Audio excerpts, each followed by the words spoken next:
Milé dámy, často se nás ptáte, jak se používá ten Skin Booster nebo naše mezoterapie, tak jsme se rozhodli vám to ukázat.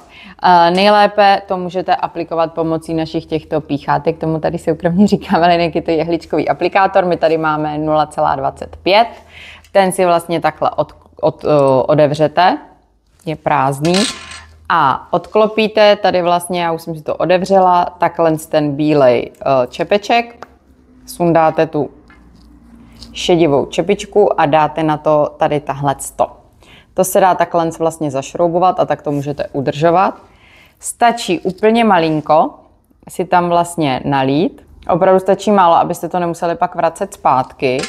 Nasadíte si jehličky a upozorňuji, musíte mít čistou umytou pleť, žádný tonikum, nic, abyste si tam něco nezanesli. A tady tím vlastně, jak si takhle pícháte, tak do toho obličeje děláte dírky a zároveň vám tam teče to sérum. Takhle si ho vlastně aplikujete a můžete po celém obličeji. Tahle ta 0,25 na čelo doporučuji 0,5, ale tohle je vhodný právě tady v těch oblastech, nosoretky a všude nebo na krku, kde vám to bude příjemnější.